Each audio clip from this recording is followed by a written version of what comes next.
Iran मुज़ाकरात में पेशरफ्त न होने के बाद मशरिक़ वस्ता पर जंग के साए मंडलाने लगे हैं। ट्रंप ने किसी भी मुआहदे से नाउम्मीदी जाहिर कर दी। ईरान पर इसराइली हमले के खतरात कई गुना बढ़ गए। अमेरिका ने इराक, कुवैत और बहरीन समेत मशरिक़ वस्ता के कई ममालिक से अपने गैर जरूरी सिफारती हमले और उनके अहल खाना के इनखला का हुक्म दे दिया। पर एक और जंग मुस्तरद कर दी। ईरान के 8 शहरों पर फिजाई हमला। इसराइली फौज के मुताबिक 200 तैयारों ने 100 से ज्यादा अहदाफ को निशाना बनाया। ईरान के आर्मी चीफ और पासदारान इनकलाब के सरबराह समेत आला कमांडर्स और एटमी साइंसदान शहीद हो गए। सेहूनी हमलों में मुतादिद ईरानी शहरी भी शहीद हुए। जंग के खतरात बढ़ने लगे। इसराइल और ईरान के दरमियान कशीदगी हर गुजरते दिन के साथ बढ़ती जा रही है। अमेरिकी मीडिया की जानिब से यह दावा सामने आया है कि इसराइल किसी भी वक्त ईरान पर हमला कर सकता है, जबकि इसराइली हुकाम की जानिब से यह धमकियां लगाई जा रही है कि ईरान में ऑपरेशन के लिए पूरी तरह तैयार है। ईरान भी मुंह तोड़ जवाब देने के लिए तैयार है और खबरदार कर दिया कि अगर जंग मुसल्लत की गई तो दुश्मन को कई गुना ज्यादा नुकसान होगा। आसिम मुनीर साहब हैं, वो जाएंगे जी अमेरिका और वहां पर यूएस आर्मी डे सेलिब्रेशन में शिरकत करेंगे।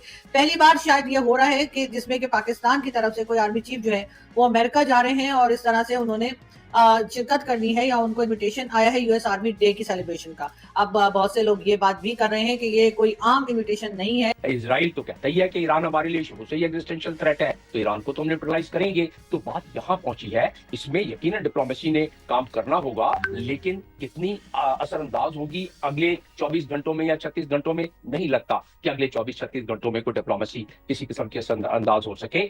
और ट्रंप जो है warns of chance of massive conflict अमीर इजराइल ईरान टेंशंस। उन्होंने कहा है कि एक बहुत बड़ा कॉन्फ्लिक्ट जो है ये जन्म ले सकता है, जो कि मुझे लगता है कि इसने जन्म ले लिया है।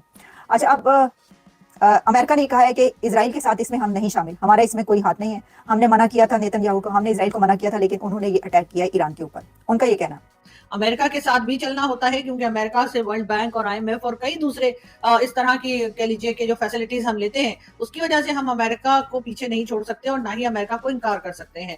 इस वक्त 14 जून को जो है बताया यही जा रहा है कि जो फील्ड मार्शल आसिम मुनीर साहब हैं वो जाएंगे जी अमेरिका और वहां पर यूएस आर्मी डे सेलिब्रेशन में शिरकत करेंगे। पहली बार शायद ये हो रहा है कि जिसमें कि पाकिस्तान की तरफ से कोई आर्मी चीफ जो है वो अमेरिका जा रहे हैं और इस तरह से उन्होंने शिरकत करनी है या उनको इनविटेशन आया है यूएस आर्मी डे की सेलिब्रेशन का। अब बहुत से लोग ये बात भी कर रहे हैं कि ये कोई आम इनविटेशन नहीं है और यकीनन अमेरिका जो है वो ईरान के ऊपर पाकिस्तान की जो एस्टेब्लिशमेंट है या पाकिस्तान की जो फौज है और एजेंसीज हैं उनके साथ बातचीत करना चाहता है और देखना चाहता है कि क्या ये लोग अमेरिका के साथ हैं या नहीं है या फिर ईरान का साथ दे रहे हैं। यकीनन एक बहुत मुश्किल फैसला है जो पाकिस्तान को करना होगा, लेकिन जहां तक अभी देखने में आया है तो पाकिस्तान अपने क्योंकि हमारी फाइनेंस जो है वो कोई खास अच्छी नहीं है और हमें हर वक्त ही आईएमएफ और वर्ल्ड बैंक की तरफ देखना पड़ता है, जिसकी वजह से अपने फैसले खुद लेने का इख्तियार जो है वो पाकिस्तान जो है बहुत पहले ही खो चुका। अगर इकोनॉमी पे काम किया गया होता और पाकिस्तान ने एक सीरियस तरीके से अपने मुल्क को चलाने के लिए, पाकिस्तान के उन लोगों ने जो पाकिस्तान को चलाते हैं उन्होंने सीरियस तरीके से पाकिस्तान की इकोनॉमी पे काम किया होता तो शायद अपने फैसले खुद करने का इख्तियार भी पाकिस्तान को होता, लेकिन ऐसा होता हुआ दिखाई नहीं दे रहा। इस वक्त भी यही लग रहा है कि ईरान और इजराइल और साथ अमेरिका इनके बीच में जो टेंशन बनी हुई है उसमें पाकिस्तान कहीं ना कहीं रोल प्ले करेगा, बिल्कुल उसी तरह से जिस तरह से अफगानिस्तान के वक्त पाकिस्तान ने रोल प्ले किया था। और आप सभी जानते हैं कि अफगानिस्तान के वक्त जो है पाकिस्तान ने अपनी जमीन दी थी और पाकिस्तान की तरफ से या आप कह लीजिए अमेरिका की तरफ से जो ड्रोन अटैक्स किए गए थे अफगानिस्तान में, वो उसके लिए जमीन तो पाकिस्तान की ही इस्तेमाल हुई थी और पाकिस्तान को उसके बदले डॉलर भी मिले थे और पाकिस्तान ने उस वक्त कई तरह के फाइनेंस की अगर हम बात करें तो कई तरह के फायदे उठाए गए थे। लेकिन बाद में क्या हुआ कि अफगानिस्तान के साथ पाकिस्तान के टर्म्स खराब हो गए। पाकिस्तान और अफगानिस्तान आज तक इसी बात के ऊपर टेंशन बनी हुई है और अफगानिस्तान के लोगों को पाकिस्तान से शिकायत है कि पाकिस्तान ने उनकी कंट्री में ड्रोन अटैक्स करने के लिए अमेरिका को ना सिर्फ ये की जगह दी बल्कि उनको बड़ा वेलकम किया। और उसके बाद अगले चंद घंटों में इजराइल ने ईरान पर न्यूक्लियर फैसिलिटी पर हमला कर दिया। अमेरिका की तरफ से ये कहा जा रहा है कि हम इस हमले में शामिल नहीं हैं। इसके बारे में भी मैं आपको बता देती हूँ कि क्या कहा गया है इस बारे में। और ट्रंप जो है warns of chance of massive conflict अमीर इजराइल ईरान टेंशंस। उन्होंने कहा है कि एक बहुत बड़ा कॉन्फ्लिक्ट जो है ये जन्म ले सकता है, जो कि मुझे लगता है कि इसने जन्म ले लिया है। अच्छा, अब अमेरिका ने कहा है कि इजराइल के साथ इसमें हम नहीं शामिल, हमारा इसमें कोई हाथ नहीं है। हमने मना किया था नेतन्याहू को, हमने इजराइल को मना किया था, लेकिन उन्होंने ये अटैक किया ईरान के ऊपर। उनका ये कहना। और जैसे जैसे और कुछ स्टेटमेंट्स आएंगी तो वो भी हम जरूर आपके सामने रखेंगे। अब देखिए, इसमें बात यह है कि अभी तो यूक्रेन और रशिया की जंग चल रही है। अभी इंडिया और पाकिस्तान की 4 दिन की जंग खत्म हुई है और अभी ही ये अब इजराइल और ईरान की जंग शुरू हो गई है। अब मुझे नहीं पता कि ये कहाँ तक चलेगी, क्योंकि जो आयतुल्लाह खामनेई है उन्होंने धमकी दी कि वो कहाँ कहाँ पर हमले करेंगे। आपको पता है कि उनकी धमकियां जो है ना वो बड़ी चलती रहती हैं और उसके बाद वो अपने कमांडर्स को मरवाते रहते हैं। खामनाई को सोचकर बोलना चाहिए, अगर आपके पास इतनी ताकत है, आपने इजराइल पर एक बार ड्रोन मारे थे और वो कितने को उसने इजराइल को तबाह किया था, या कितना नुकसान हुआ था इजराइल का, और उसके बाद फिर आपने कहा था बस बस अब और नहीं, आप हम पे हमला ना करें, हमने बस कर दी। तो आप जब इतना नहीं कर सकते तो इतनी बड़ी बड़ी बातें नहीं करनी चाहिए कि उसके बाद आपके कमांडर्स पे वो टारगेट करें और मारे जाए सारे।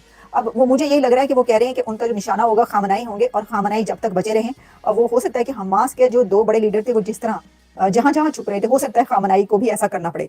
ये तो पता चलेगा अभी जब होगा कुछ। about this India-Pakistan business apart from the nuclear issue.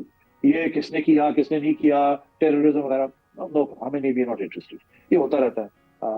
और ये लोग जो आए हैं, वो इशारा कर रहे थे, वो कह रहे थे कि जो टीवी कैमरास वगैरह इनको कवर कर रहे हैं, उनके 90% तो वो लोग इंडियन अपने, इंडिया वालों के अपने ही, तो होम ऑडियंस के लिए सारी बातें हो रही है। यहाँ तो किसी ने इनको घास वास नहीं डाला, नो इंटरेस्ट है हमारा, हमें पता है क्या है सिचुएशन, हमें समझाने की कोई जरूरत नहीं है। And so therefore of no consequence. Pakistan के बारे में उन्होंने ये कहा कि पाकिस्तान का इंटरेक्शन हैज बीन बेटर। क्यों? पाकिस्तान ज्यादा ट्रांसपेरेंट है, सवालों के जवाब देते हैं।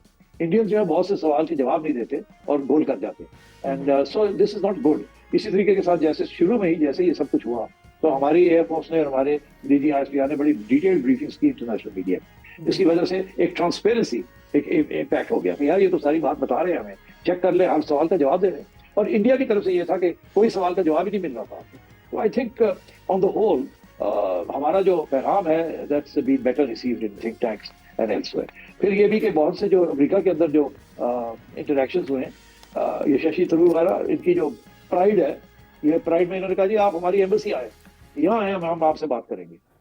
नमस्कार दोस्तों, हिंदुस्तान एंटरटेनमेंट लाइव चैनल में आपका बहुत बहुत स्वागत है। दोस्तों, इजराइल के द्वारा ईरान के प्रमुख सैन्य और परमाणु प्रतिष्ठानों पर लक्षित हमले शुरू होने के बाद पूरे पाकिस्तान में खलबली मच गई है। और पाकिस्तानी मीडिया का तो कहना है कि ये सब डोनाल्ड ट्रंप की चाल है दोस्तों, क्योंकि डोनाल्ड ट्रंप इतने माइंडेड आदमी हैं कि वो अगर चाहे तो तीसरा विश्व युद्ध भी करवा सकता है। और जो पाकिस्तानी सेना का मुख्य सेनापति जिसे कहा जाता है, जिसका नाम आसिम मुनीर है, वो यूएस में जाते ही उसने ईरान पर हमला करवा दिया, ऐसा कहना है पाकिस्तानी मीडिया का दोस्तों। क्योंकि पाकिस्तान का ये सैनिक पहले भारतीय सैनिकों को भी काफ़ी इसने मरवाया है और अब इसने ईरान पर भी हमला करवाया है, ऐसा सूत्रों का कहना है दोस्तों। इजराइल के द्वारा ईरान पर हमला जो किया गया बहुत ही खतरनाक तरीके से युद्ध चल रहा है। इजरायली रक्षा बलों ने पुष्टि की है कि उनके सैन्य अभियान का पहला चरण अब पूरा हो गया है। माना जा रहा है कि इन हमलों में ईरान सेना प्रमुख और कई शीर्ष परमाणु वैज्ञानिक ईरान के और इजराइल के मारे गए हैं, जिससे तेहरान की रक्षा और परमाणु कमान को गहरा झटका लगा है दोस्तों। अगर आपको खबर की बात बताएं तो ईरान ने इजरायली हमले में रिवोल्यूशनरी गार्ड्स चीफ हुसैन सलामी की मौत की पुष्टि की है। वहीं इजराइल के प्रधानमंत्री बेंजामिन नेतन्याहू ने राष्ट्र के नाम पर संबोधन किया है और आईडीएफ ने ईरान के लिए परमाणु बम बना रहे कुछ प्रमुख वैज्ञानिकों को भी निशाना बनाया है दोस्तों। और इसके पीछे डोनाल्ड ट्रंप की चाल कही जा रही है, क्योंकि डोनाल्ड ट्रंप इतने माइंडेड आदमी हैं कि जो चाहे तो तीसरा विश्व युद्ध भी करवा सकता है। और वो तो चाहता ही यह है कि आपस में देश लड़के मर जाए और पूरा अमेरिका देश शक्तिशाली एंड तक बचे दोस्तों। लेकिन पाकिस्तानी मीडिया का ये आर्मी चीफ ऑफिसर यूएस जाते ही इसने मारधाड़ चालू करवा दी है दोस्तों 2 देशों के बीच, और ये इसका काफ़ी बुरा परिणाम पाकिस्तान को भी उठाना पड़ सकता है दोस्तों। और